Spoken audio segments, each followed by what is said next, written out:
Buongiorno. Benvenuti. Benedetta. Prego. Tutto è pronto secondo i loro desideri.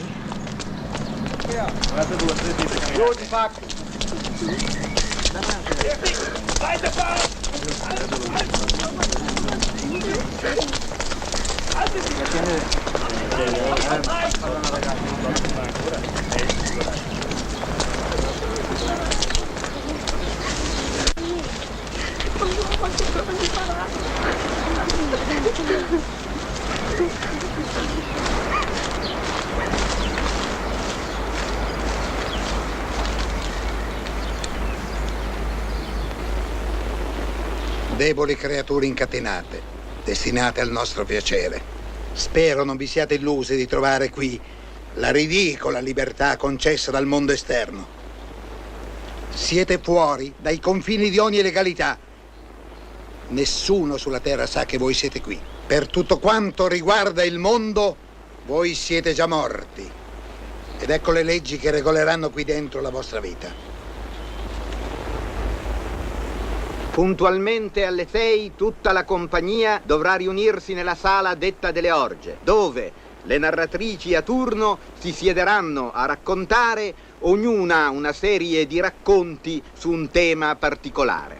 Gli amici possono interrompere in qualunque punto e tutte le volte che lo vorranno. Questa narrazione ha l'obiettivo di infiammare l'immaginazione e ogni lascivia sarà permessa. Dopo cena i signori passeranno alla celebrazione di quelle che vengono designate come orge. Il salone e le altre stanze saranno adeguatamente riscaldati. Tutti i presenti, vestiti secondo le circostanze, adagiati sul pavimento e seguendo l'esempio degli animali, cambieranno posizioni, si mescoleranno, si intrecceranno, si accoppieranno incestuosamente, adulterinamente, sodomiticamente. Tale sarà l'ordine quotidiano di procedura. Qualunque uomo trovato... Via! Via i servi! Cacciateli via!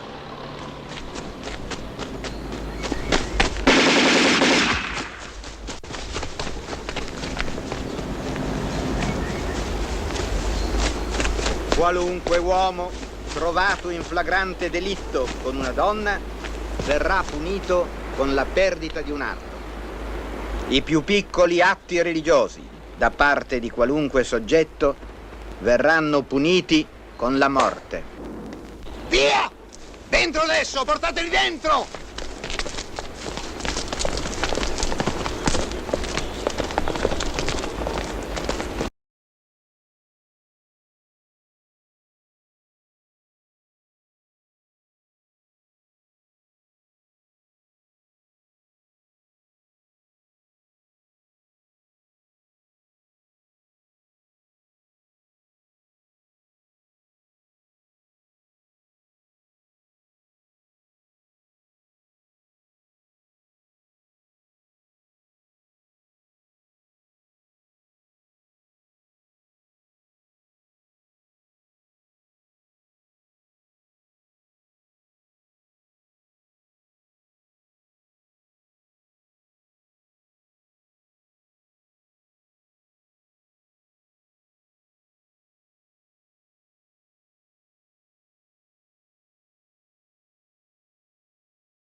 I'm saying you talking about me about some draft, and all of you white boys are breaking your neck to get to Switzerland and Canada and London. I'm not gonna help nobody get something my Negroes don't have. If I'm gonna die, I'll die now, right here fighting you.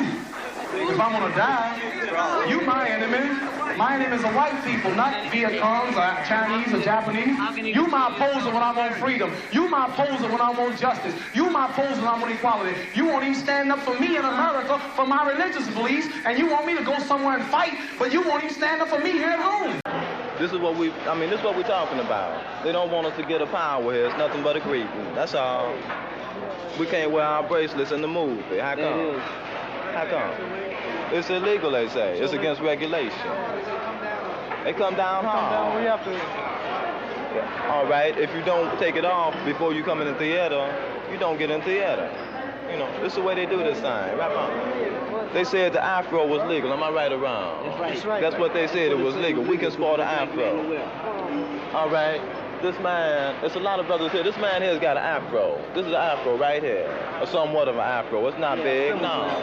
But they want us to wear skin head. What they call it, high and tight. High and tight. It's not my culture. Am I right or wrong? They come over here, they get, all right, a Vietnamese girl. She called me a nigger.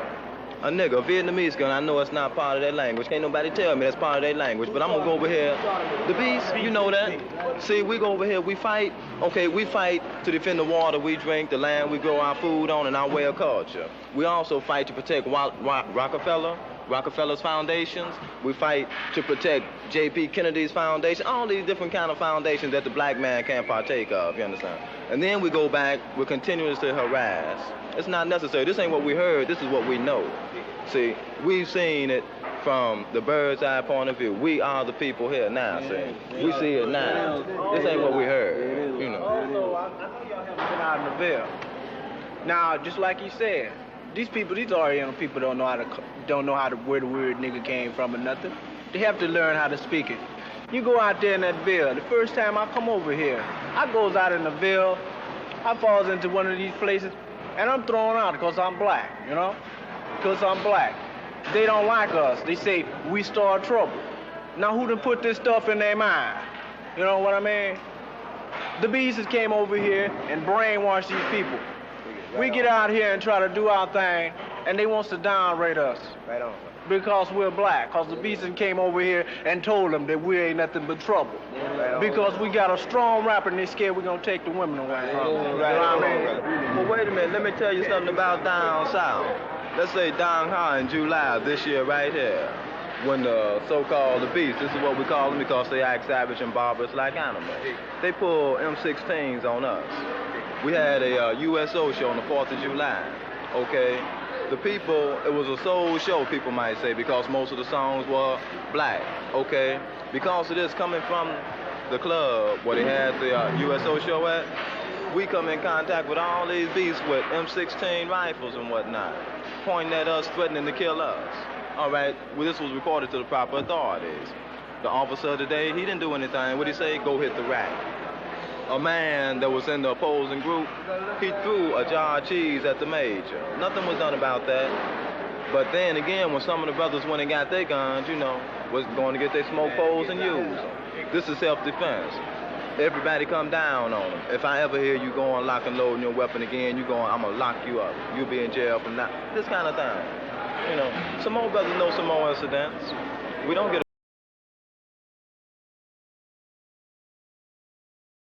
Retrocesso é constitucional. O que é democracia? Democracia é aplicação da lei. É aplicação da lei, a lei foi aplicada. Então não houve retrocesso. Que modifique a lei, então? Que retrocesso, coisa nenhuma. Isso aí é reproduzido em centenas de jornais, atinge milhões de brasileiros, uma única fonte dizendo falsidades. Atinge milhões de brasileiros e mais ainda, cada jornal reproduz como se fosse uma notícia sua. Vale dizer, sai de uma maneira no jornal, sai de outra maneira no outro jornal, e isso aí fica espalhado no Brasil todo. Fonte uma única e falsidade. Por que não foi aplicada a lei de imprensa? Boa pergunta para fazer ao presidente da República. O senhor está pedindo que esqueçam a emergência. Não, eu estou pedindo, não, esqueça a minha. Emergência não estou ligando para isso. Esqueça se quiser. O Distrito Federal jamais vai esquecer o estado de emergência. É o que você diz. Talvez não esqueça porque viveu tão bem em 60 dias que não vai esquecer mais.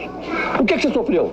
Você. Não, eu não sofri Não sofreu nada que tá, não sofreu nada que tá falando pra mim desse jeito, ainda é medida de emergência. Ora, bola. Deixa eu falar. Pode falar, general. Pode falar. Então cala a boca. Brasília, pacata e ordeira. Brasília, desliga essa droga, então. Como repórter da Rádio Penal, que me fica honrado de levar o empurrão do general. Deixa eu falar aqui. Olha aqui, garoto. Olha aqui. Olha aqui. Vai nisso. Deixa a bola no final.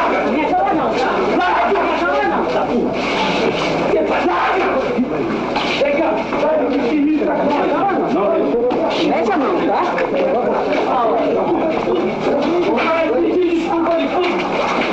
Todo mundo vai ouvir. Desculpa, dá pra todo mundo. Desculpa. Só não quero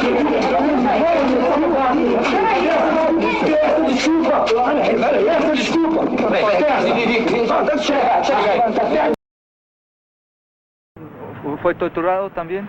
Sí. ¿Puede despedir la tortura?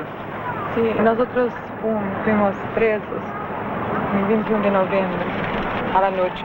Entonces fuimos llevados para el DOCS. Nos sacaron la ropa y hicieron una serie de torturas, espancamiento, teléfono, no, ainda no. ¿Qué quiere decir? Teléfono, espancamento, armatoria, bufetadas, teléfono. Sí. Sí. Y a mí me hicieron torturas sexuales. ¿De qué tipo? ¿Puede describirlo? Porque... No, me sacaron la ropa y empezaron a hacer simulaciones de acto sexual y llamaron todos los funcionarios del DOCS. ¿Cuál es el DOCS? Me dejaron en pie cerca de 3 horas. Departamento de Orden Política y Social. Sí. Es una de las secciones de la policía. Después, ellos fueron espancados en mi frente otra vez y yo también. Después de esto, fui sometida a choques eléctricos y me dejaron en el piso con baldes de agua consecutivos sobre el cuerpo. Yo quedé lá más de 2 meses, entonces yo veía todo día torturas. Muchas compañeras fueron torturadas con choques en los senos, en la vagina internamente, las orejas y por todo el cuerpo, umbigo. Y hay una compañera mía que fue completamente arrebentada de choques en la vagina y el seno. Tanto que le batían con la cabeza en la pared, que ela ha quedado desse tamanho, completamente deformada. Eu gostaria que nossa companheira mostrasse as cicatrizes resultantes das balas que lhe perfuraram o corpo.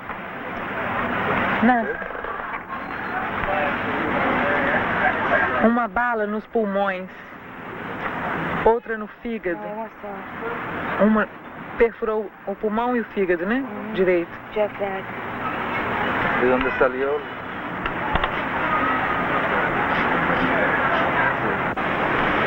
Well, how did the police finally get you?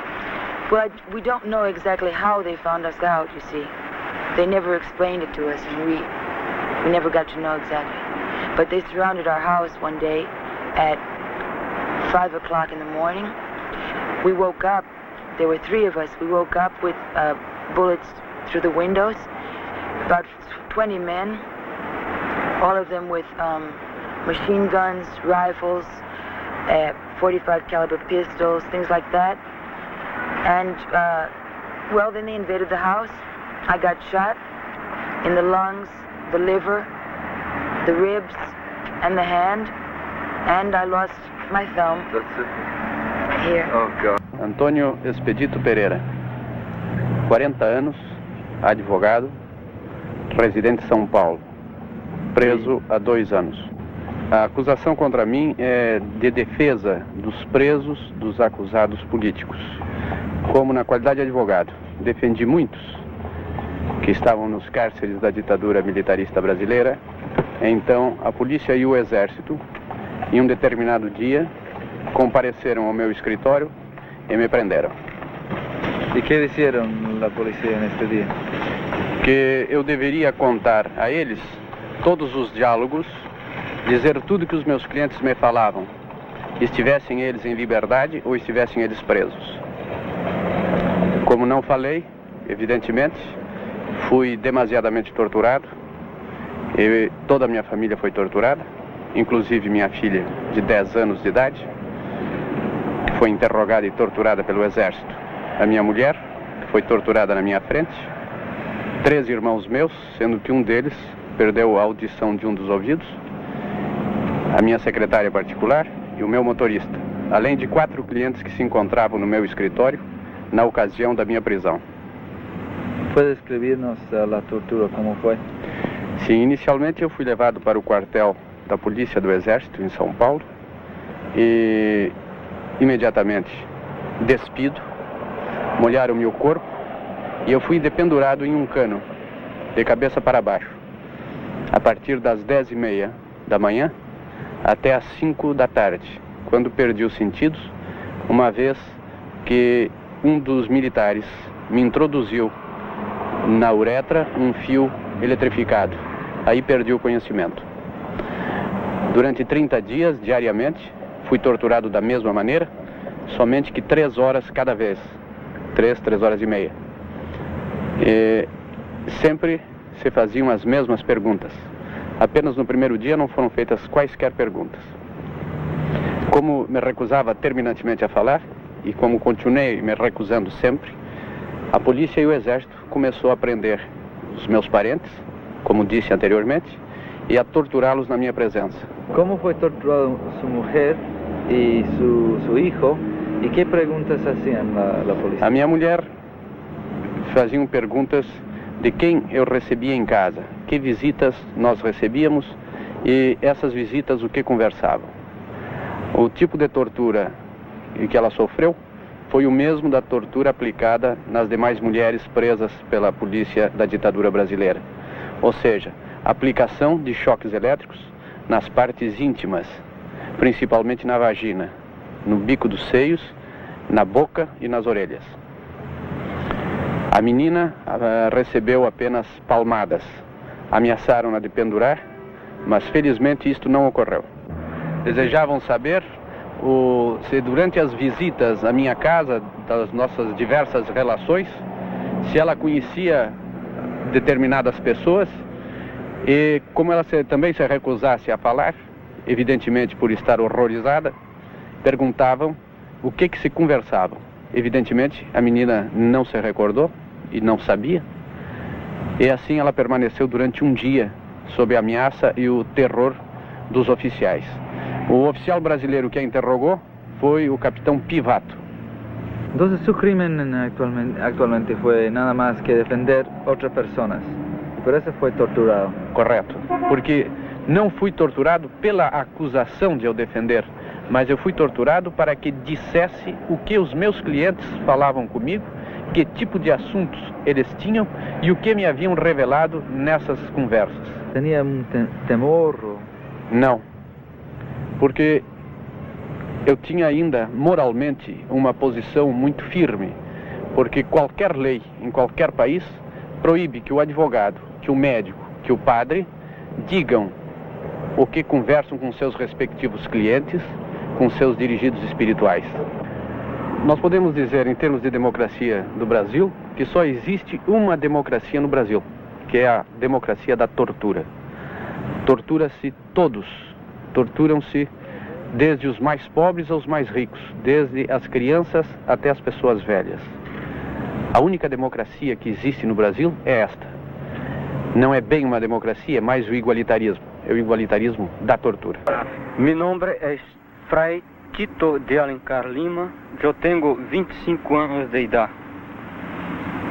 Sou religioso, estudante de teologia da Ordem dos Padres Dominicos de São Paulo.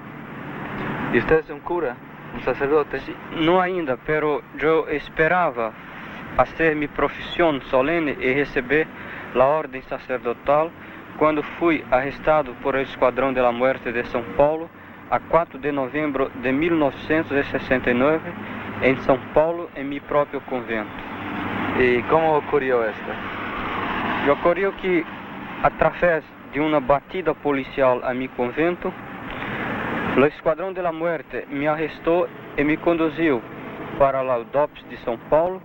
Torturaram 3 dias consecutivos, pero no terceiro dia, eles, bajo la mano do capitão Benoni Albernaz, ele me torturou 20 horas consecutivas. Começou às 7 da manhã até as 2 da tarde, com choques elétricos em minhas orelhas, meus ouvidos, onde eu tive fortes descargas neurovegetativas a ponto de fazer de necessidade fisiológica em minha própria roupa. E não me deixaram fazer nenhuma limpeza física e higiênica. E às 7 horas da noite, me voltaram a las torturas hasta la meia-noite com forte pancada e, sobretudo, o choque elétrico em todo meu corpo, a boca, meus ouvidos, meus pés, cigarrilhos em meu corpo aceso para fazer de muitas coisas.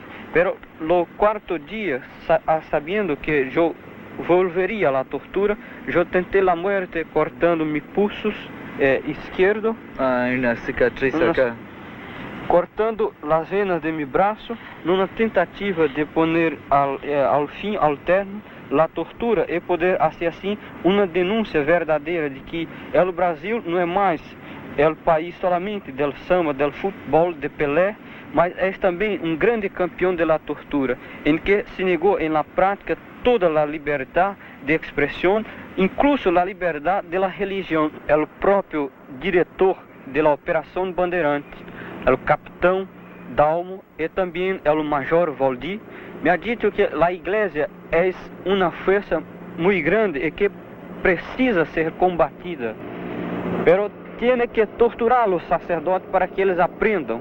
É a forma com que eles dizem que a sola coisa democrática no Brasil é a tortura, porque existe indiscriminadamente a los obreros, a los sacerdotes, a los avocados, e enfim a todas as gentes.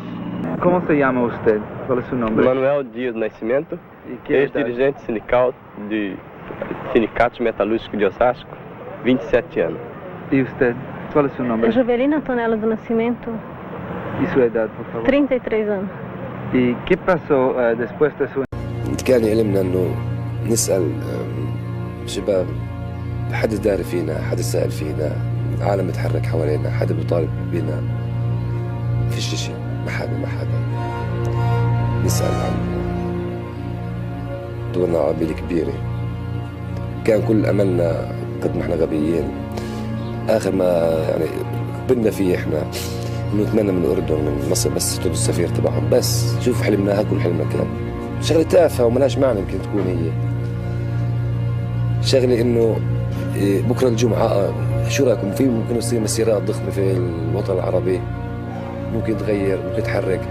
طيب يا جماعه الخير ما ضلش مجال لاكل ولا شرب ولا نصبر، مش مو بكره بعد بكره جاي الجمعه ممكن يصير مسيرات وتكون العالم وكل الدنيا تكون مشاننا وينسحبوا.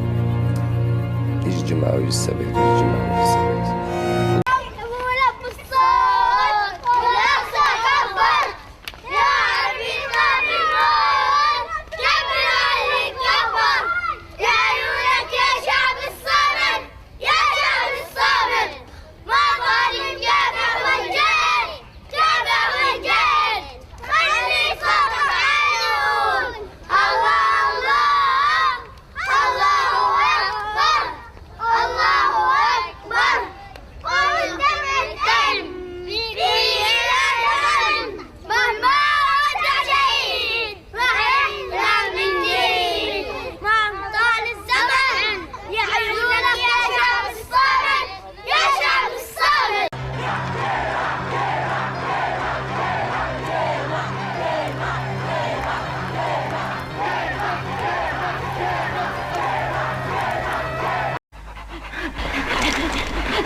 Sì, su, vedi tu, su, vedi.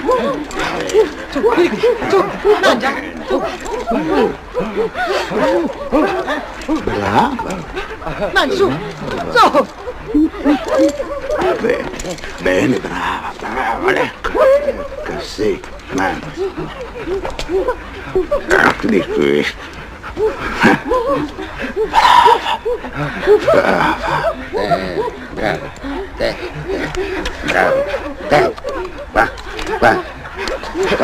Va.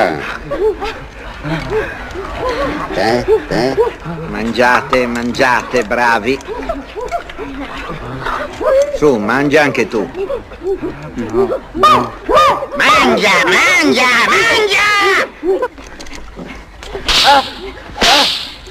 No!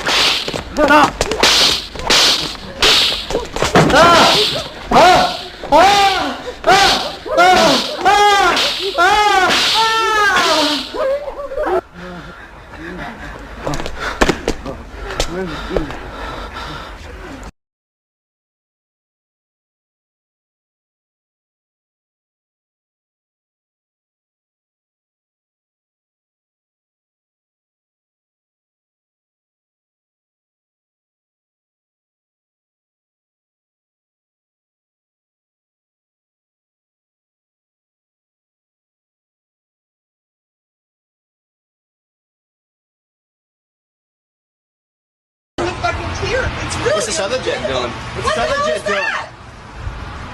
Holy fuck! Oh my god! Oh my god! Jesus fucking Christ! Chris, are you... Don't touch it. Oh my god! Oh my god! Oh no! Oh my god! Oh my god!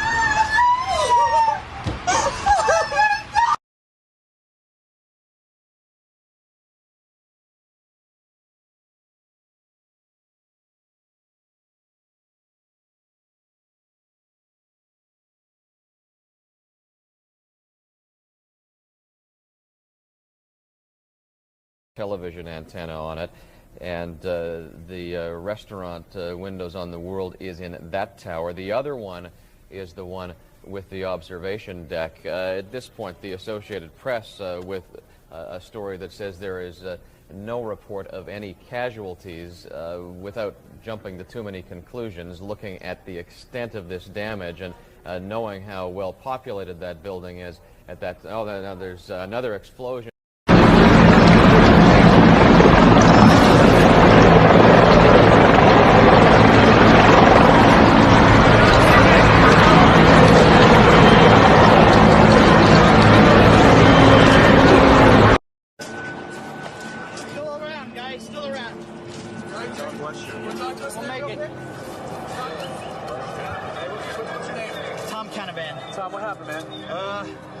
Big boom, come down the steps, everything fine till we got to the basement, and then everything just fell in. I got trapped under there with another guy, crawled out, kept getting hit in the head, bounced all around, finally we clawed our way out over the rubble. Yeah. Come on down. We did all right. All right, wait. Sister, I'm okay. What happened? There was an explosion. It was in the lobby, and the third explosion, the whole lobby collapsed on us. What was it like? What was it like? Horrible. Horrible. You don't want to know. The whole building just collapsed on us inside the lobby. Was that a secondary explosion? Yes, it was. That was the... Yeah, definitely secondary explosion. But we was inside waiting to go upstairs, and on our way upstairs, the whole fucking thing blew. And it just collapsed on everybody inside the lobby. Similar to the first tower coming down, secondary? I don't know about the first one, but I know the second it was terrible. Then there was a third one, too, after that one. Third explosion after that? That's it. Everybody's inside the building, waiting to go upstairs. And they just let loose. Everything just let loose inside the building. So what you tell me is that there was a plane or whatever hit the building, and then the secondary explosion. It was like 3 explosions after that. We came in after the fire. We came when the fire was going on already. We was in the staging area inside the building, waiting to go upstairs. And then it exploded. The whole lobby collapsed on the lobby inside.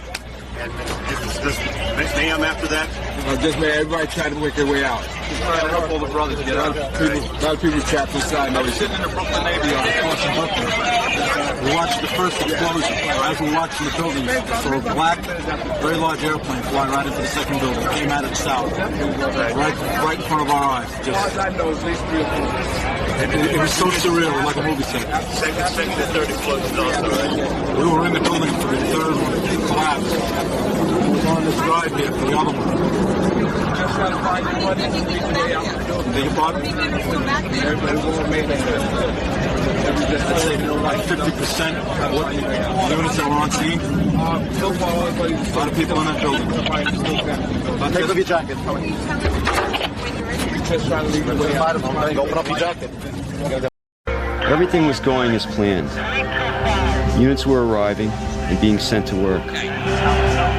For some, these would be their final moments. And then it happened.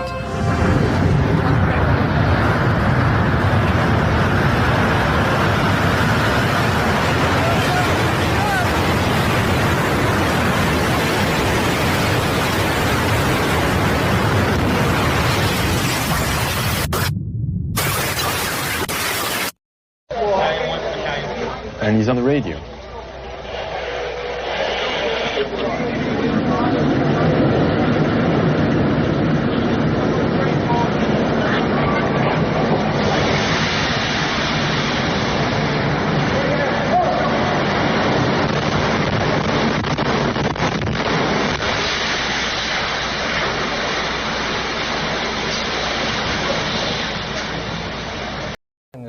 This morning, but again, what we have word is, as of this morning, a jet, apparently a commercial jet, has plowed into one of the World Trade Center towers. We're going to have more on this throughout the morning on CNN and on CNN Headline News. Stay with us.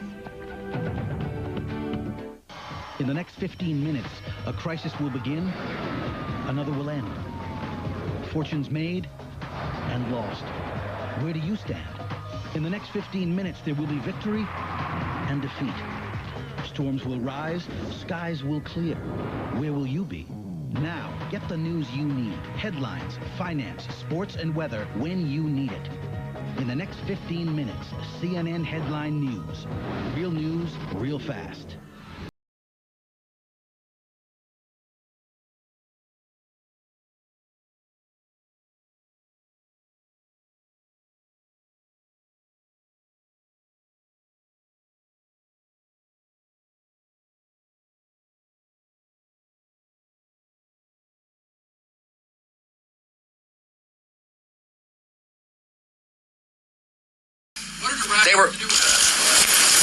What did Iraq have to do with what? The attack on the World Trade Center. Nothing, except for it's part of, and nobody's ever suggested in this administration that Saddam Hussein ordered the attack. Iraq was the lesson of September 11th is take threats before they fully materialize, Ken. Nobody's ever suggested that the attacks of September the 11th were ordered by Iraq. John Bolton's security clearance, sir? Because I think that was enough time. It's we take a job. You take a job. You want to do a job. We're not going to have security on people for the rest of their lives. Why should we? I thought he was a very dumb person, but I used him well because every time people saw me come into a meeting with John Bolton standing behind me, they thought that he'd attack them because he was a warmonger. He's the one that got us involved, along with Cheney and a couple of others, convinced Bush, which was a terrible decision, to blow up the Middle East. You know, we blew up the Middle East and we left. We got nothing out of it except a lot of death. We killed a lot of people, and John Bolton was, one of those guys, a stupid guy. But no, you can't have that for life. You shouldn't expect it for life.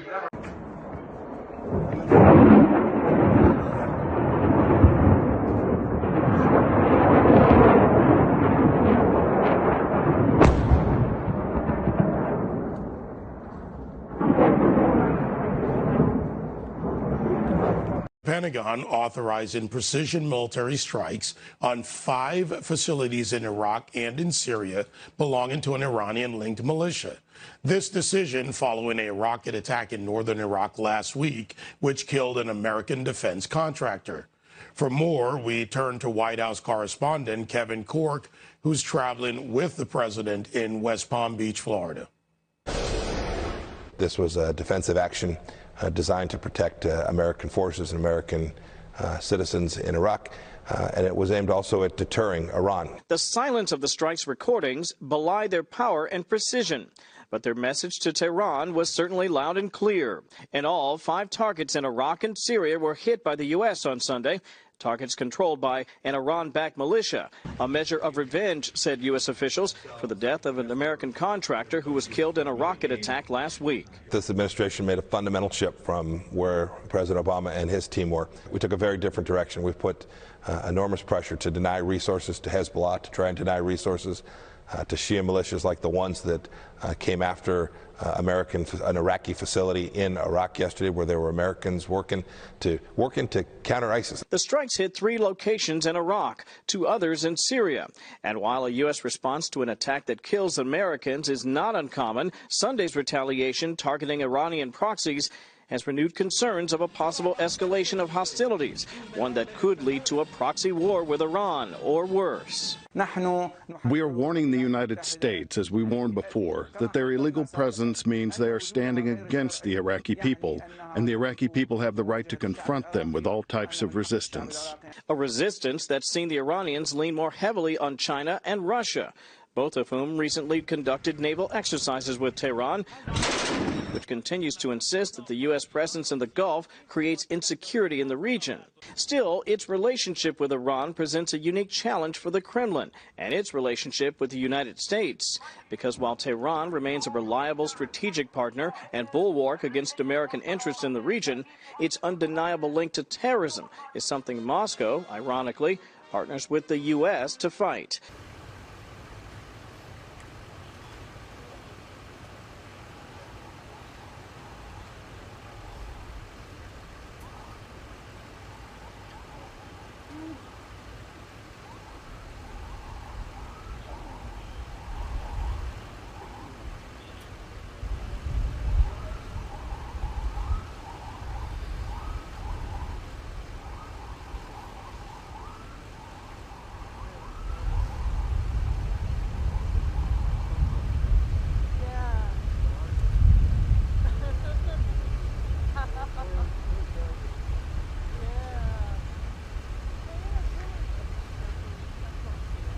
Thank you.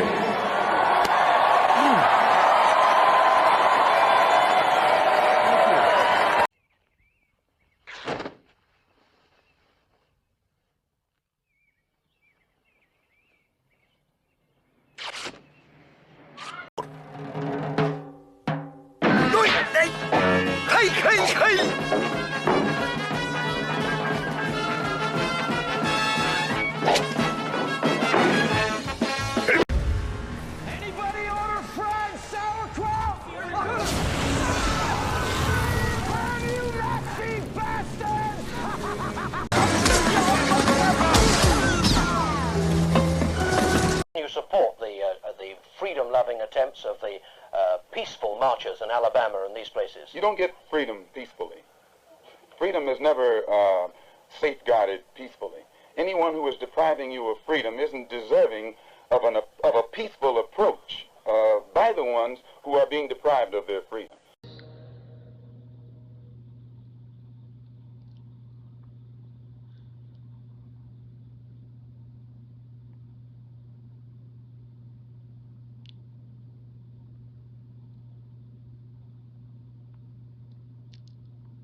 You want to ban drag show readings to children. To minors, yes. Why? Why? What are you protecting? Why can we prohibit children from voting, those under 18 from voting? Why are you banning that? Is that free speech? Are you infringing on that performer's free speech? They can continue to exercise their free speech, just not in front of a child. Why? Because the government does have a responsibility to protect. I'm sorry? The government does have a responsibility in certain instances. What's the leading cause of death amongst children in this country? And I'm going to give you a hint. It's not drag show readings to children. Correct, yes. So what is it? I'm presuming you're going to say it's firearms. No, I'm not going to say it like it's an opinion. That's what it is. It's firearms. More than cancer, more than car accidents. And what you're telling me is you don't mind infringing free speech to protect children from this amorphous thing that you think of. But when it comes to children that have died, you don't give a flying fuck to stop that because that shall not be infringed. That It's hypocrisy at its highest. Here's why we're doing this today. You know, this great celebration of kind of American populism and nationalism. We have friends all over the world. This is a movement that is a global movement. We just won a massive victory here, and we're winning all over the world, right? Yeah! The next stop is Germany. Alternative for Deutschland. Can I have the Alternative for Deutschland people stand up? We want to give a shout out to you guys. All right. All right. Is President Bolsonaro here? Did he show up yet? No. We know why. Why? The Marxist communist in Brazil kept his passport. Is Eduardo here? Eduardo Bolsonaro, come on up.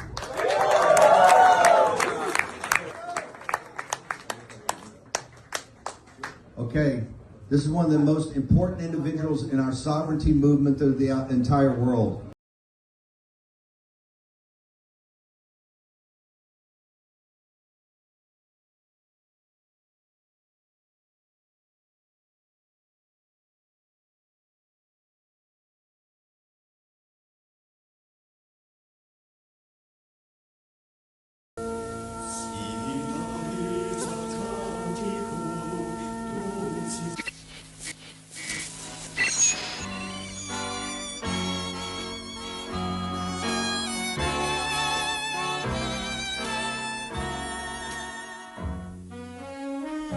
Sai ballare?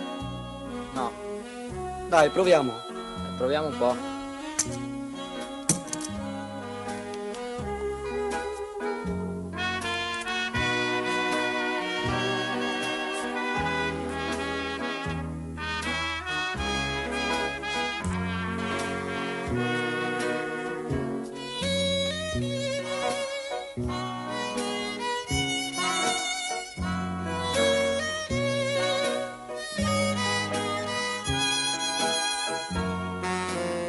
Come si chiama il tuo ragazzo? Margherita.